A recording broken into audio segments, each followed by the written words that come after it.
이렇게까지 차이가 날 줄 몰랐습니다. 스페인은 경기 초반부터 자신들이 준비해온 것들을 차곡차곡 쌓아가면서 플레이했고 크로아티아는 기회를 제대로 살리지 못했습니다. 과연 스페인은 어떻게 경기를 준비했고 크로아티아는 어떤 것들이 부족했는지 알아보겠습니다. 양팀 다 4-1-2-3 정도의 느낌으로 보면 될 것 같고요. 스페인은 그리말도가 아닌 쿠쿠렐라의 선발이 조금 눈에 띈다고 볼 수 있겠네요. 크로아티아는 모드리치, 코바치치, 브로조비치의 클래스 있는 중원 라인을 구성해왔습니다. 먼저 스페인의 전술적인 특징을 한번 볼 텐데요. 첫 번째로 로드리가 넓은 지역을 커버해주면서 파비안 루이스가 위아래로 움직였고 특히나 조금 더 공격적으로 활동할 수 있었습니다. 그리고 순간적으로 쿠쿠렐라도 공격 가담을 시킬 때가 있었는데 그때 왼쪽에 많은 선수들을 두고 순간적인 수적 우위를 노렸죠. 그리고 모라타는 중원에서 센터백들을 끌어당기면서 그렇게 생긴 공간을 페드리가 박스 침투하는 움직임을 많이 가져갔습니다. 반대로 크로아티아는 빌드업할 때 흔히 말하는 라볼피아나 전술을 사용했습니다. 수비형 미드필더인 브로조비치가 안으로 들어오면서 수탈로, 퐁그라지치와 함께 3백을 만들고요. 양쪽 풀백인 그바르디올과 스타니시치는 사이드로 넓게 벌렸습니다. 그리고 윙어로 출전한 마예르와 크라마리치가 안쪽으로 좁히면서 중원의 4명의 선수로 힘싸움을 펼쳤습니다. 지금 보시면 스페인이 오늘 준비해온 전술은 전방 압박이었습니다. 예전 티키타카하고 아기자기한 축구하던 스페인과는 다르게 이번 유로에서는 전방 압박으로 달라진 팀 컬러를 보여줬습니다. 지금도 맨 앞에 있는 모라타를 중심으로 여러 명의 선수들이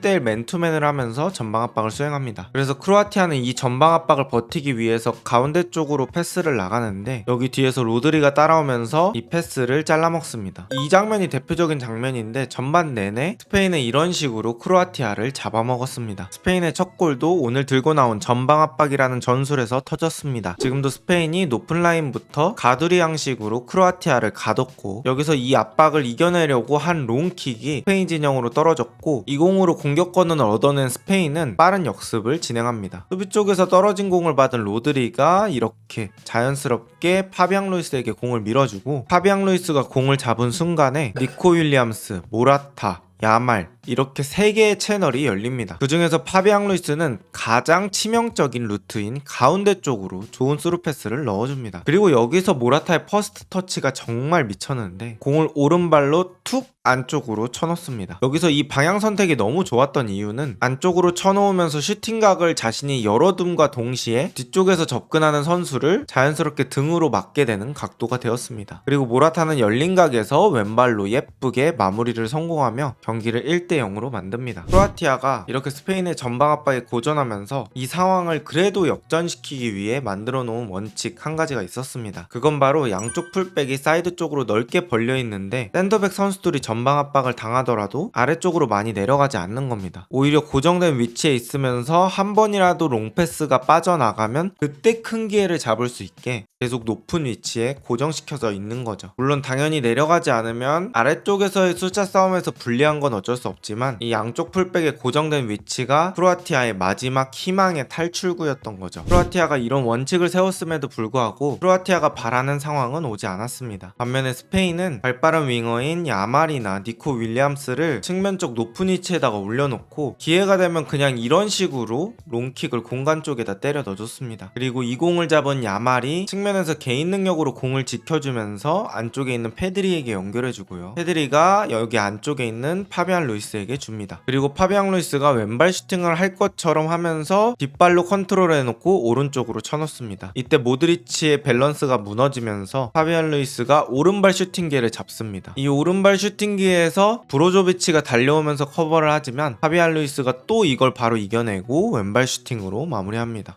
이렇게 되면서 경기는 2대0이 됩니다. 자신이 기점 플레이를 하면서 득점까지 만드는 엄청난 파비안 루이스입니다. 그렇다고 해서 크로아티아가 기회가 없었냐? 그건 또 아니었습니다. 아까 말씀드린 측면 쪽에 그바르디올을 높게 올려두면서 공격 기회를 만들어봤던 크로아티아입니다. 이렇게 공간 쪽에 좋은 패스를 받은 그바르디올이 앞쪽으로 치고 들어가면서 기회를 만들고 결국에는 여러 번의 과정 끝에 이렇게 가까운 데서 좋은 찬스를 맞았던 마예르가 또 이렇게 옆구물을 맞히는 슈팅을 하면서 되면서 크로아티아는 계속 기회를 살리지 못합니다. 이런 상황에서 스페인은 2대 0으로 앞서고 있는 상황에서도 계속적인 전방 압박을 수행했습니다. 특히 미드필더의 기동력에서 차이가 많이 난다는 느낌 들었고, 크로아티아는 계속 자기 진영에서 소유권을 잃는 모습이 반복되었습니다. 크로아티아는 2대 0으로 지고 있다 보니까 이 경기를 만회하기 위해서 웬만하면 높은 수비 라인을 유지했습니다. 또 이런 것들이 스페인에겐 기회가 되었죠. 지금도 윌리엄스가 안쪽으로 띄워주는데 카르바알이 공간 쪽에 패스를 때려 넣어줍니다. 그리고 이 장면으로 스페인은 코너킥을 얻게 됩니다. 그리고 이 코너킥에서 이어진 장면에서 야말이 안쪽으로 아주 날카로운 크로스를 넣어주고 카르바알이 라인을 기가 막히게 깨며 골키퍼와 수비 사이 공간을 점령합니다. 그리고 카르바알이 이 공을 발만 갖다 대면서 3대 0을 만듭니다. 첫 번째 골은 전방 압박,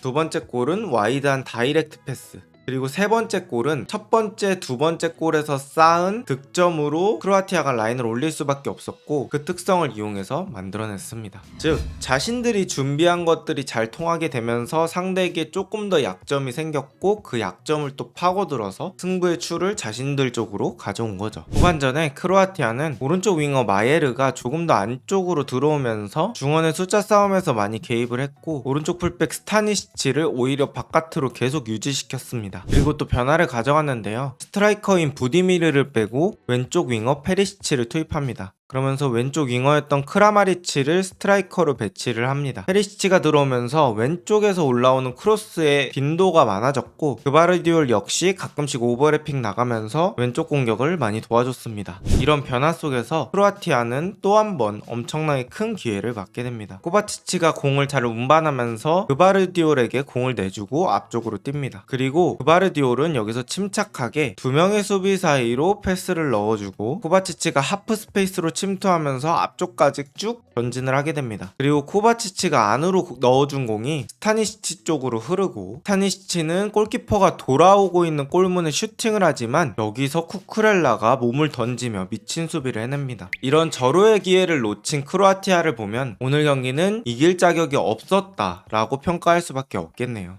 오늘 경기 스페인은 자신들이 밥상을 잘 차려와서 예쁘게 앉아서 밥을 다 먹었다고 표현할 수 있겠고 크로아티아는 스페인이 밥상을 차려줬는데도 밥상을 걷어찬 그런 장면들이 많았습니다. 이길 이유를 만들어 온 팀과 이길 자격이 없는 팀, 이 두 팀의 승부는 결국 3대 0으로 마무리되게 되었습니다. 크로아티아는 첫 경기에 대패를 당하게 되면서 토너먼트 라운드로의 진출이 적신호가 켜졌습니다. 오늘 영상은 여기까지입니다. 좋은 하루 되세요.